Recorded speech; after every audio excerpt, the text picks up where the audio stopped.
essa coisa da vivência em Caruaru, né? Eu tenho uma característica minha, é o seguinte: eu fui rural no interior e urbano na capital. Veja bem, eu fui urbano no interior e rural na capital.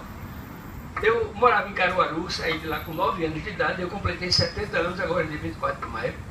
Parabéns! Eu saí com 9 anos de Caruaru e meu pai era hoteleiro, não tem nada a ver com roça nem agricultura. Eu morava no centro da cidade, numa casa de cimento, com quintal de cimento. Casa conjugada, emendada uma na outra, no centrinho da cidade. Nunca andei a cavalo, nunca tomei banho de rio. Fui numa fazenda uma vez, o caminhão quebrou, chegou lá de noite, teve que comer e voltou. Agora, então era urbano. Ao mesmo tempo, atrás da minha casa tem a feira de Caruaru, que eu ia 2 vezes por semana. Então, eu ainda não sabia ler. E na feira de Caruaru, os vendedores de folheto de cordel cantavam o folheto cantado para o matuto comprar. Aí ele lia a metade e parava para o matuto comprar. O cara gostava da história e tinha que comprar. Aí o matuto comprava o folheto para alguém ler para ele. Então eu comecei a ouvir literatura de cordel e comecei a ler folheto de cordel também. João Grilo, Cancão de Fogo, Pedro Malazarte, tudo lendo. Agora, no mesmo momento que eu estava começando a ler, foi o momento do boom do gibi, o estouro do gibi, que era uma coisa, como a expressão careta diz hoje com informática, era contra o gibi, que ia burrificar a juventude, que o menino com o gibi, com o livro ele imaginava, o gibi ia quebrar a imaginação, porque já vinha a imagem pronta. Era uma coisa horrível, a gente lia gibi até meio clandestinamente, tinha pai que proibia tudo. Então eu tive uma influência logo de saída dos heróis, da coisa bem regional, e os americanizados. Superman, aquelas coisas todas ao mesmo tempo. Ao mesmo tempo a gente ia muito para o cinema, eu tenho uma influência muito do cinema americano na época. Ouvia música de Luiz Gonzaga, Jacques do Pandeiro e tudo, mas estava começando a influência do americanista na música brasileira. Carmen Costa, Lúcio Alves, cantando já naquele estilo de Frank Sinatra, assim. Então, quando eu saí de Caruaru, a minha cultura de influência verbal foi isso, foi folheto de cordel, gibi, aquela história de contos de fada também.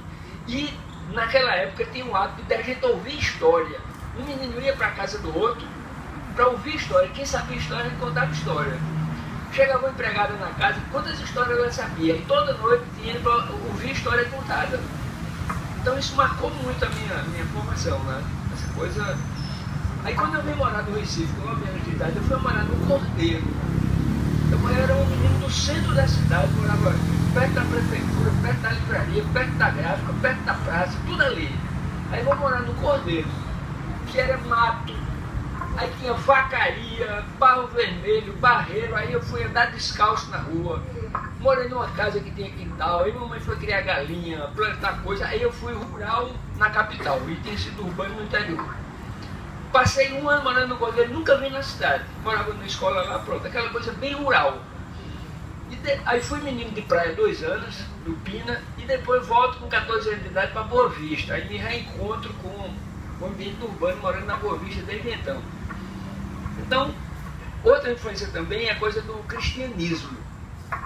Eu sou ateu,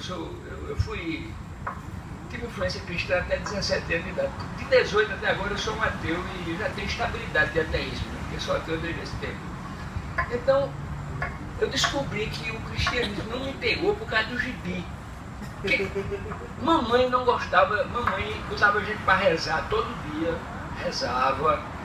Papai era anticlerical, mas não era ateu. Ele era anticlerical por razões políticas, mas a mamãe estava indo para rezar todo dia. Você pode ser o Pai de Nossa Maria, glória ao Pai de tudo, entende? Agora, não gostava de frequentar a igreja por causa daquela fuscada, entende? Então, quando começaram a contar a minha história do cristianismo, começou a história dos soldados romanos e dos apóstolos. Então, inconscientemente, eu já tinha a matriz do artista e do bandido, do mocinho e do bandido do faroeste. Aí, na época do faroeste, o mocinho ganhava a briga, o bandido ia para a cadeia, o bem ganhava e o mal perdia. E o artista ainda dava um beijo na mocinha depois. Aí eu inconscientemente associei, quando vou é Cristo do Monte das Oliveiras, que São Pedro puxa a espada e corta a orelha do soldado. Aí Cristo manda colar a orelha. Aí eu já comecei a ficar desencantado com o meu herói. E um dos meus prediletos era Mandrake, no gibi. Eu adorava Mandrake. Adorava o Homem Borracha, que se convertia, e o The Flash da época, que tinha outro nome. Era Ted Multiple, mas era o The Flash. E Mandrake resolvia tudo fazendo mágica. Aí eu dizia assim, por que Deus não mata o cão?